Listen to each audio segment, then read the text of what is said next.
What up? It's Jimmy from odds.com. This is a clip from our NHL show. If you want to check out the entire show, hit the link at the bottom of the screen. It's available exclusively on odds.com. We move on. 7 p.m. Eastern.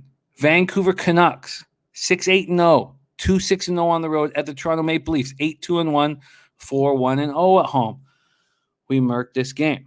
We had Vancouver-Toronto over 6.5, cashed it. We had Canucks team total over 2.5, cashed it. Now, we probably should have had the Leafs team total over as well. But I did think there was a possibility of the Canucks stepping up. And when we saw that Thatcher Demko was going to be in net, and that was decided late, Thatcher Demko being given the opportunity to take the reins as the number one goalie for this Canucks team in a very important game, I thought, I'd made the right decision. I said on the show I would never bet the Canucks with Braden Holtby in that. That's whom I thought was going to be between the pipes.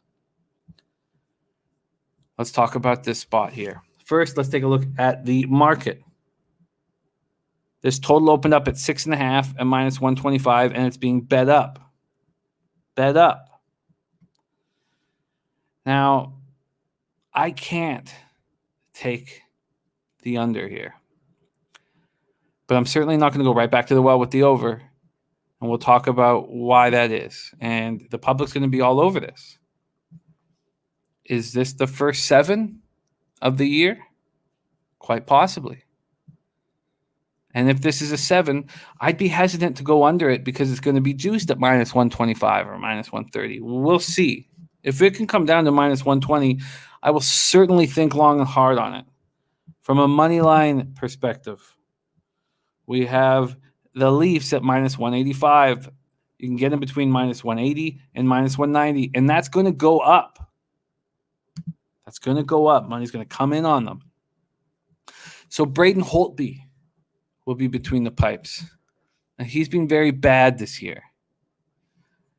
He has looked so awful for that $4.2 million that we're giving him.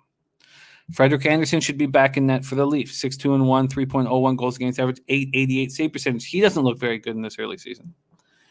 The Vancouver Canucks power play before Wednesday's game, I believe it was at 14%. I said by the end of the year, it'll be at 24%. There's going to be extra goals coming in on that power play. It's going to be a strong power play. It's now at 16.3% after one game. It's a very strong power play. 80.3% penalty killing. That's a surprise because of how weak this defense has been. The Leafs power plays at 40%. It's just, it looks very, very good. And they've got a ton of snipers. And we don't want to rehash everything that we said 48 hours ago on the show, but we broke down their top 4 snipers and how good they are. Their penalty killing is 75.6, and I expect it to be poor throughout the season. Canucks are coming off an ugly 7-3 loss to these Leafs on Wednesday night.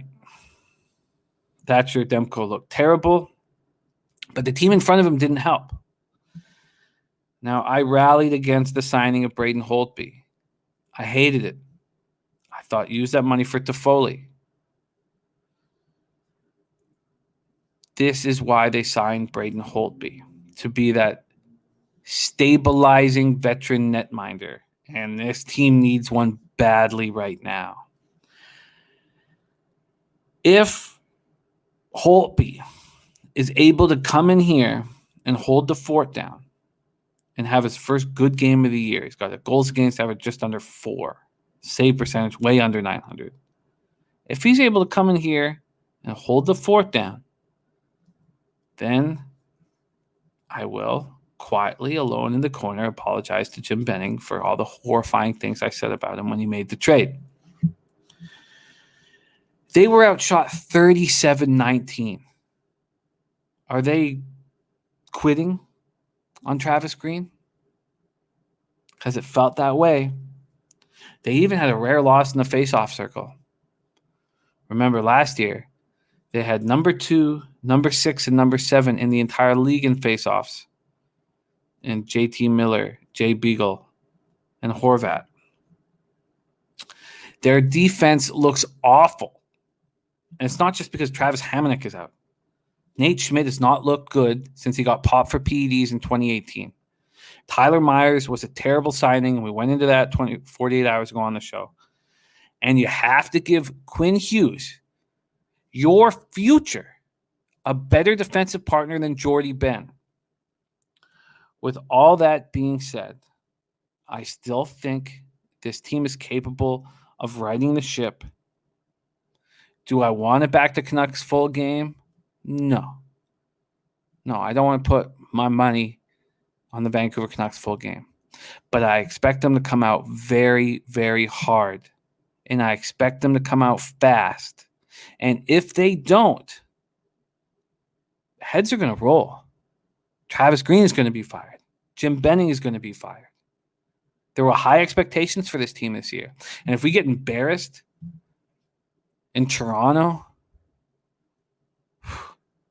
the press is going to be all over these guys. And I want Jim Benning fired. I'll never forgive him for drafting Ole Uolevi over Matthew Tkachuk. Where's Uolevi now when our defense is in shambles? He's on the taxi squad. The Leafs have to be vulnerable early. They feel very good about themselves at 8-2-1. They have an extremely weak defense. They have not had a tough schedule so far. They played Ottawa, Edmonton, Calgary. I just feel like they're going to be vulnerable. Where are we going to get a spot to attack them? I don't want to go right back to the well on the over because the Canucks have to play differently. Are they capable of playing tighter defensively? Maybe not. Public's going to be all over this over. Remember, 2 nights ago, we got the over at minus 120. Right at puck drop, money had come in on the under. That over was just at minus 115. That's not going to be the case. This is going to be bet huge. The biggest detriment of our gambling is a recency bias and a vividness bias that needs to be talked about. You have to be consciously aware of it. And most gamblers are not. And that's why I always talk about the book, the Michael Lewis book, The Undoing Project. It's the best book for gambling I've ever read before. And it's not a gambling book. Michael Lewis wrote Moneyball. Go out and read The Undoing Project. So, to tie this all up, I'm not saying back the Canucks full game. I will be backing the Canucks first period, expecting a statement. Now, the big thing here is if you are going to do anything with the Canucks, wait. Wait as long as you possibly can. Wait till 5 minutes before puck drop if you can. Money's going to pour in on the Leafs. More and more money's going to pour in on the Leafs. And for good reason. The Canucks look awful.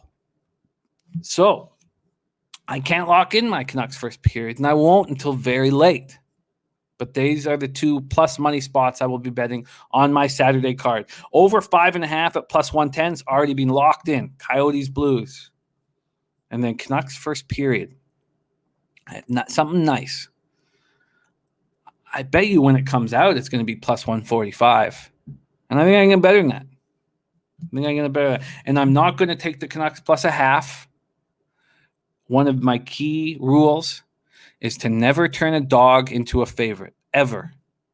I will never play a plus 1.5, and I will only play a first period plus a half if I still get a plus number.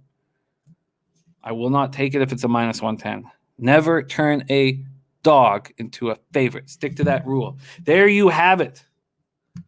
It's my last video for 2 weeks.